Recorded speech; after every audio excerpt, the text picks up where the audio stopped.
মন মনে অন্তর কাছে আমার মনের কথা। হ্যালো রবি চৌধুরী, Hello. তোমাকে দেখলেই মনে হচ্ছে একটা জীবন্ত আগ্নেয়গিরি। কেমন আছো তুমি? আলহামদুলিল্লাহ ভালো আছি। প্লিজ। আপনি কেমন আছেন? এই তো সেই 1993 থেকে আপনার সঙ্গে আমার পরিচয়, সক্ষতা। সখ্যতা। আমার মনে আছে আপনার সেই আরেক প্রিয় ছোট ভাই খালিদ হাসান মিলু ভাই আমাকে নিয়ে গেল আপনার ধানমন্ডির বাসায়। তো আমরা একসঙ্গে শো করলাম রংপুর ক্যান্টনমেন্টে। এগুলা তো ভোলার কোনো উপায় নাই। যাই হোক, দর্শক সেই স্মৃতি, হ্যাঁ। একজন উজ্জ্বল, হাসি খুশি, জীবন্ত একটা কি বলবো, জীবন্ত ফুল যেন আমাদের সামনে চষে বেড়াচ্ছে। রবির যত রকম গুণ থাকে, এই রবির কারণে আজকে আমাদের রবি চৌধুরী। মানুষটা কিন্তু খুব সহজ সরল, চমৎকার গান করে, অনেক জনপ্রিয় সবার কাছে রবি, কারো কাছে রবি চৌধুরী, কারো কাছে রবি দা, এবং দেশে বাইরে সব জায়গায় সে নিজেকে ফুটিয়ে তোলার মতো যোগ্যতা অর্জন করেছে। আজকে আমাদের অতিথি আমার খুব প্রিয় রবি চৌধুরী। কেমন আছো ভাই? ভালো থাকার চেষ্টায় আছি, ভালো আছি। You are good. এখান থেকে একটা খাম হ্যাঁ, প্লিজ। যে কোনো একটা নিতে হবে যে না? কোনো একটা। এখানে কিছু আছে নাকি? জি, এটাই নিলাম। কি লেখা আছে ভিতরে? একটা ছোট্ট কাগজ, একটি শব্দ লেখা, সুখ। সুখ। সুখের প্রাপ্তি কিন্তু অনেক বেশি সকল মানুষের জন্য। দুঃখটা খুব ব্যতিক্রমী একটি ব্যাপার, কিন্তু সেই সুখের মাঝেও আরো কিছু সুখ থাকে যা একান্ত নিজের, এবং সেটা প্রকাশ করার সুযোগ সময় অনেক সময় অনেকেই পায় না, সময় হয়ে ওঠে না। আজকে রবি, তোমার মুখে তোমার সঙ্গীত জীবনের একটি সুখের স্মৃতি আমরা শুনতে চাই। সুখের স্মৃতি, দুঃখের স্মৃতি, অনেক স্মৃতি আছে। আজকে আমরা সুখেরটা শুনবো, হ্যাঁ, যেহেতু লটারিতে সুখ এসছে। আমার জার্নি হচ্ছে আপনার 3 যুগের আর কি, 3 যুগের জার্নি আমার। এর মধ্যে একবার কাতারে একটা কনসার্ট করতে গিয়েছিলাম। তো সেখানে আমার সফর সঙ্গী ছিলেন আমাদের ভারতের শতাব্দী রায়, ছিলেন ডলি সায়ন্তনী, ছিলেন আমাদের শিল্পী, নায়িকা, চিত্রনায়িকা। আমার পঞ্চপাণ্ডব, যে আমাদের চন্দন দত্ত, মনোহর হোসেন টুটুল, ওনার জাহিদ ভাই, লিটন ডিকস্টা, এই গ্রুপটা আমার সঙ্গে ছিলেন। তো ওখানে একটা মিউজিক ভিডিও সাগর পাড়ে আমরা করেছি, শতাব্দীর এই সাথে আমার প্রথম ভিডিও। তো সুখের স্মৃতি হচ্ছে ওই স্টেজে একটা ইয়মনের লোক, বিদেশি, সে এসে বলল আমাকে, গ্রিন রুমে এসে বললো যে আমি আপনার গান গাইতে পারি। আচ্ছা, হ্যাঁ, আমার গান সে গাইবে, একটা অ্যারাবিক লোক। তা আমি বললাম যে হ্যাঁ ঠিক আছে, শোনাও। তখন সে আমাকে গানটা গিয়ে শোনালো। তা আমি চিন্তা করলাম এটা আমার জন্য, আমার কেরিয়ারের জন্য বা আমার জন্য অনেক বড় ব্যাপার যে আমার একটা বিদেশি লোক আমার গান করছে। তা আমি তাকে মঞ্চে ডাকলাম। তো সেই গানটি সে মঞ্চে পুরো গানটি শোনালো এবং আমি এনজয় করলাম। অডিয়েন্সে যারা ছিল একদম হল ভর্তি। আমাদের ওয়াহিদ মিয়া প্রয়াত হয়েছেন, আপনি চিনেন না তাকে, তারই কনসার্ট ছিল, শো ছিল এটা। তো তার নাম মোহাম্মদ, তার নামও আমার মনে আছে। তো এই গানটা ছিল, এটা ফোক সং। তোমরা পাগল দেখলে পাগল বলো, আসল পাগল চিনলে না, লম্বা চুল রাখিলেও মন পাগল বলে না, এই গানটা। হ্যাঁ, হয়ে যাক অল্প একটু গানের ছোঁয়া।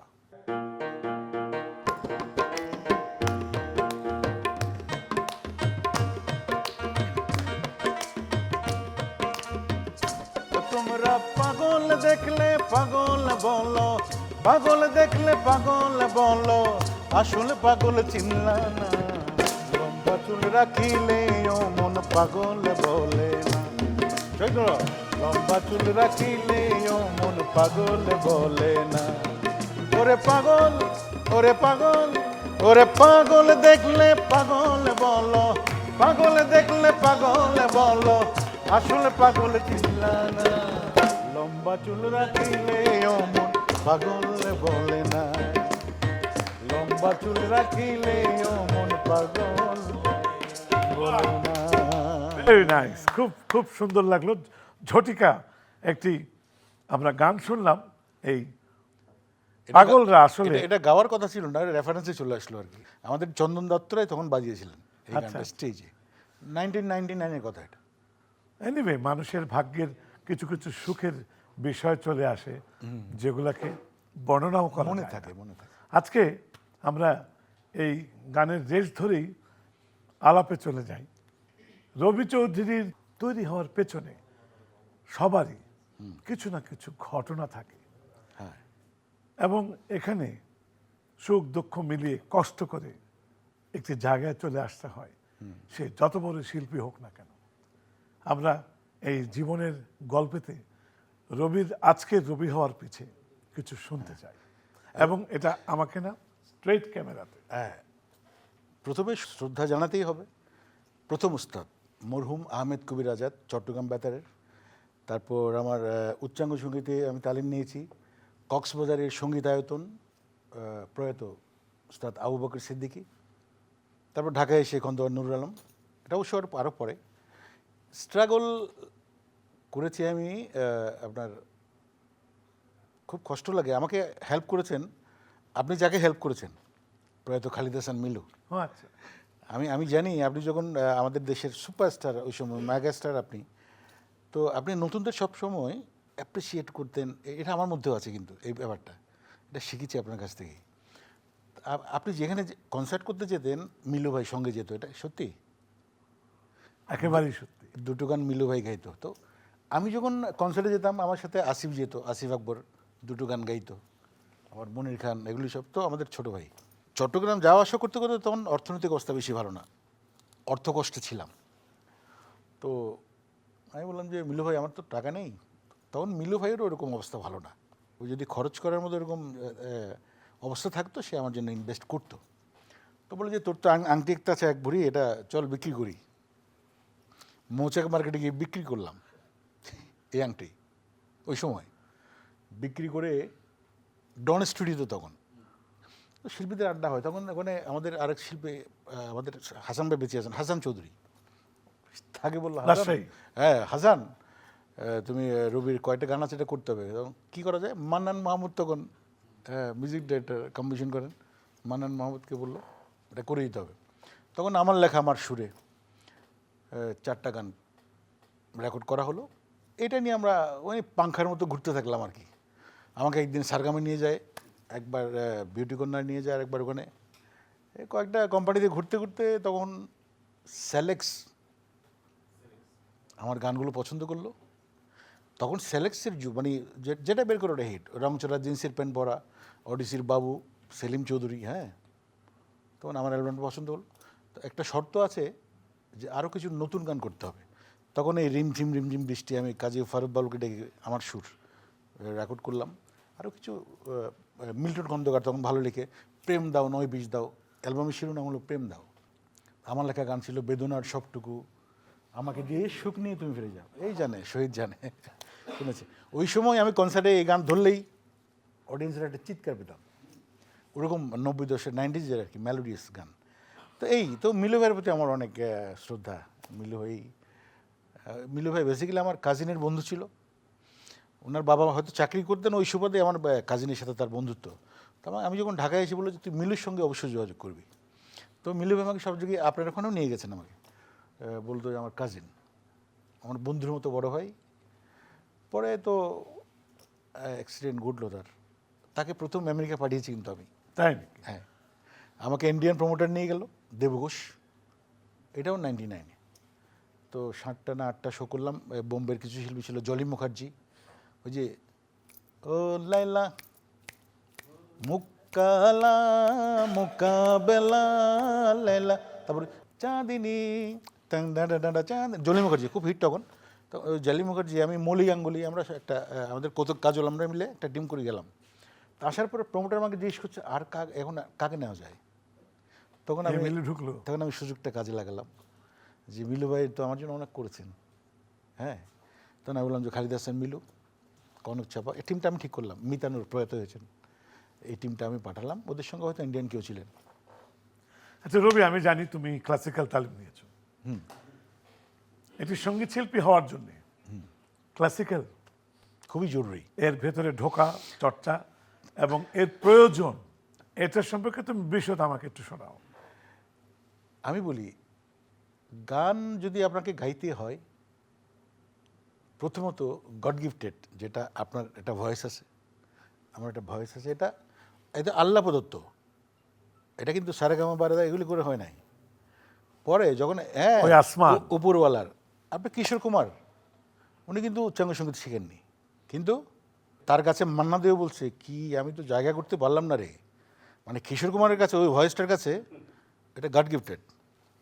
কিন্তু আপনি যদি টিকে থাকতে চান, আপনাকে একটু ক্লাসিক্যাল প্র্যাকটিস করতে হবে যদি ভয়েসটা আপনি ঠিক রাখতে চান। যেমন আপনি একটা অস্ত্র আছে কিন্তু, সারে গা মাপা, সারে গা মাপা, এটা ব্রিজ বানানো, যে হাতে ঝিলে কিছু ব্রিজ আছে না, যে আপনি এই সুর দিয়ে কিন্তু ব্রিজ বানানো যায়। সারেগামা রেগামাপা, এটা হচ্ছে মানে নাট লাগাচ্ছে আর কি।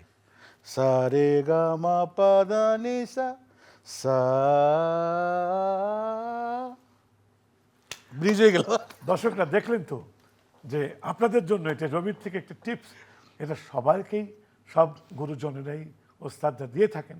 তারপরেও যখন একটি অভিজ্ঞতা সম্পন্ন শিল্পী, যে আজকে 30 বছরের ওপরে বাংলাদেশে কাজ করে যাচ্ছে, তার মুখ থেকে যখন এই জিনিসগুলো শুনলেন ক্লাসিক্যাল এবং এর চর্চা, একটা শিল্পী হওয়ার জন্য এটা যে কতটা জরুরি, আজকে একেবারে আধুনিক থেকে শুরু করে সব কিছুর পরেও রবি চৌধুরী নিজেই বলল ক্লাসিক্যাল ছাড়া কোনো ভিত্তি করে না, আসলেও করে না।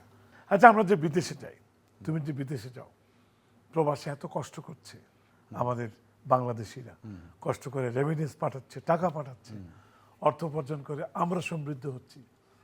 যখন তোমরা যাও, তোমাদের দেখে তার মুখে যখন হাসিটা ফোটে, কেমন লাগে? আসলে বিশেষ করে আমি দেখেছি মিডল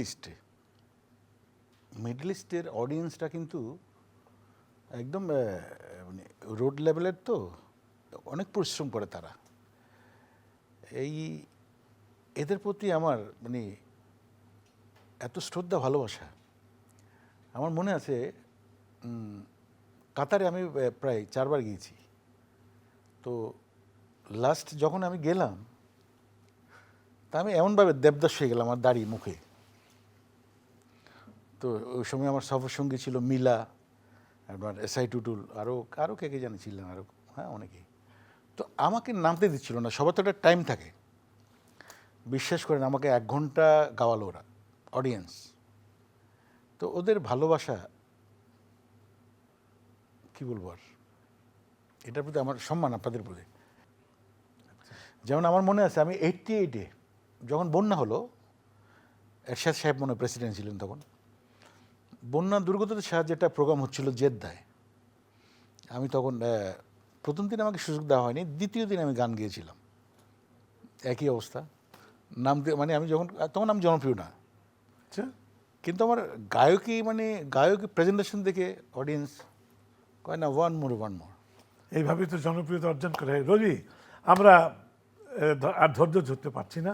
আমি বিশ্বাস করি দর্শকরা আবারও তোমার গান শুনতে চায়। প্লিজ এক লাইন। হ্যাঁ,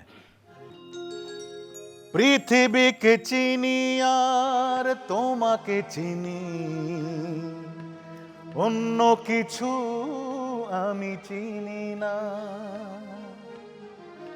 জীবনে তোমাকে চাই, মরণের পর কি তা জানি না। ও জীবনে তোমাকে চাই, মরণের পর কি তা জানি না। পৃথিবীকে চিনি আর তোমাকে চিনি, অন্য কিছু আমি চিনি না। জীবনে তোমাকে চাই, মরণের পর কি তা জানি না। ও জীবনে আপনাদের চাই,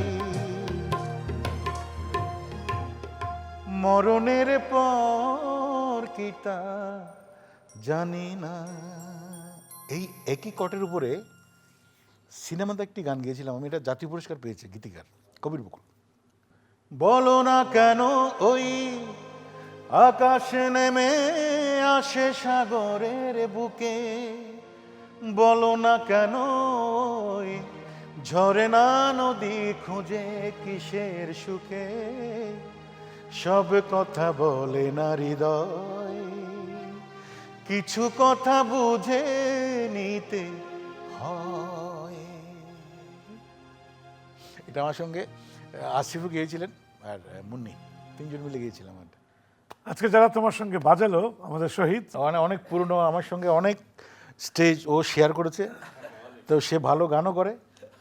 তো আমরা তো আপনি জানেন যে আমরা মানে গাওয়ার আগে বা গাওয়ার মাঝখানে একজন লাগে, আপনারও লাগে লাগে না, এখন ফিমেল যায়, তখন তো শহীদ আমাদের সঙ্গে ড্রাম বাজাতো, গুড ড্রামার, এবং সে গাইতো, কয় আমার কইতো বাস একটু গাবো নাকি একটা, আমি বলি আসো। তখন ও গিয়েই, আমার মনে আছে যে মিঠুন চক্রবর্তী আর শ্রীদেবের একটা সিনেমার নামটা মনে নেই, গানটা মনে আছে, এই জুলি জুলি জুলি কে দিয়ে না জুলি না না না না না না না জং চুলি, তুমি তো মেরে জান হ্যাঁ জুলি জুলি। আচ্ছা, এরপরে এবং নিশান চৌধুরী খুব ভালো গান করে ও। এবং রিদমের উপরেও খুব তার অনেকটা মনোনিবেশ। কে আবার? তারপরে লিটনকে তো কে না চেনে, ওর সঙ্গে তো পরিচয় আছে। না না, হ্যাঁ খুব ভালো। জীবনের গল্পে একটি রবি হওয়ার জন্য কি করা দরকার, ভালো শিল্পী হওয়ার জন্য কি করা দরকার, কিভাবে একটি ভালো শিল্পীর প্রতি এগিয়ে যাওয়া যায়? প্রথমত আপনাকে Please, যদি camera। প্রথমত আপনাকে ভালো শিল্পী হতে হলে, এটা আমি সবসময় বলি, ভালো মানুষ অবশ্যই হতে হবে। আমি জানি না কি করতে পেরেছি আমার এই 3 যুগ ক্যারিয়ারে। আমি আমার বাড়িতে, আমার গ্রামে একটা মসজিদ বানিয়েছি, বাহ, যেহেতু আমি মুসলিম। আমি হজ করেছি, আমার মাকেও হজ করিয়েছি, বাবার জন্য বদলি হজ করেছি, এবং পরবর্তীতে কিছুদিন আগে, 2 বছর আগে, পুরো ফ্যামিলি নিয়ে আমি উমরা হজ করে এসেছি। তো হাফেজখানা, মাদ্রাসা, আমার এলাকায় এমন কোনো মসজিদ নেই আমার মানে সহযোগিতা অনুদান বা আমি দেইনি। আমি ভূমিহীনদের নিয়ে কাজ করেছি। ভূমিহীনরা এখন মানে ওদের জমি ফিরিয়ে দিয়েছি। যেটা মনে করেন ভূমি ওরা বের করতো, প্রভাবশালীরা এটা দখল করতো। তো আমার যেমন নাম হলো, আমার তো নাম হলো, আপনি জানেন যে ফেরদৌস সাহেব যেখানে যাবে এটা কী হবে, রবি চৌধুরী একটা জায়গায় যাবে, একটা চেয়ার তো আছে, মন্ত্রী হোক, মিনিস্টার। আমাকে একজন বলে আপনি কি এমপি হবেন নাকি, আমি বলি যে আমি মিনিস্টার হয়ে বসে আছি 3 যুগ আগে। তার মানে একটা সম্মান যেটা আমরা পাই, আমরা সারা জীবন পাচ্ছি, আমরা তো নো পলিটিক্স, আমি রাজনীতিমুক্ত একজন মানুষ। তো শিল্পী হতে গেলে সাধনা তো অবশ্যই, কিন্তু এই ফেরদৌস ওয়াহিদের মতো একটা মিষ্টি কণ্ঠ থাকতে হবে। বাংলাদেশে আমরা যদি সঙ্গীত আকাশকে আরো বেশি উজ্জ্বল করতে চাই, আমাদের তো আরো শিল্পী দরকার, আরো রবি চৌধুরী দরকার, আরো মিউজিশিয়ান দরকার। সব মিলিয়েই আমাদেরকে এমন একটা জায়গায় যেতে হবে যেখানে সঙ্গীতের উপকার হয় এবং সঙ্গীত আকাশকে আমরা অনেক ভারী করতে পারি। অনেক অনেক বেশি ধন্যবাদ, তুমি এসছো, তোমার জীবনের গল্প আমাদের শুনিয়েছো, খুব ভালো লাগলো আমাদের। আমি সঙ্গীত যারা আজকে এসছেন মিউজিশিয়ানরা, সবার পক্ষ থেকে, আমাদের প্রাতিষ্ঠানিক পক্ষ থেকে তোমাকে অনেক অনেক ধন্যবাদ। তোমার জন্য রইল অনেক দোয়া। আমার ভালো লেগেছে যে আমি একজন মেগাস্টার, সুপারস্টার ফেরদৌস ওয়াহিদের সঙ্গে বসে কথা বলছি, ইন্টারভিউ দিচ্ছি, এবং ফেরদৌস ভাই যখন আমাকে ফোনটা করলেন, তা আমি তো আসবই, এটা না আসার কোনো কারণ নেই। আর চ্যানেল আই তো আমাদের চ্যানেল। আপনার আরেকটা সুপারস্টার আপনার ফ্যামিলিতে আছে, যার গান আমি খুব পছন্দ করি, হাবিব ওয়াহিদ। এটা আমি বলি আমার আমি জানি তুমি পছন্দ করো, হাবিব তোমাকে পছন্দ করে। তার কম্পোজিশন, তাকে ধরেই কিন্তু নিউ জেনারেশন আগাচ্ছে। আপনি ইমরান বলেন, আমাদের প্রীতম হাসান বলেন, এরা কিন্তু এই তার উৎসাহ শিষ্য তো সব। তোমরাই দিবে, যত তোমরা হ্যাঁ। আজকে নিজেকে উজাড় করবে, সবাই কিন্তু তার ফল ভোগ করবে। আমার একটা স্লোগান আছে, প্লিজ। প্রতিদিন একটি করে বন্ধু বাড়াবেন, শত্রু বাড়াবেন না। এটা হচ্ছে আমার slogan. Love you all. Ferdous ভাইয়ের জন্য দোয়া করবেন, আমার জন্য দোয়া করবেন। Love you Channel I. বন্ধুগণ, আমরা শেষে চলে এসেছি, শুনলাম রবি চৌধুরীর জীবনের গল্প, ভালো লাগলো। আপনারা সবাই মিলে তার জন্য দোয়া করবেন এবং আপনাদেরকে আরও শিল্পীদের এনে তাদের জীবনের গান শোনানোরও অনেক ইচ্ছা রইল। সবাইকে শুভেচ্ছা। তোর তরে হায় মন উড়ে যা তুই সেথা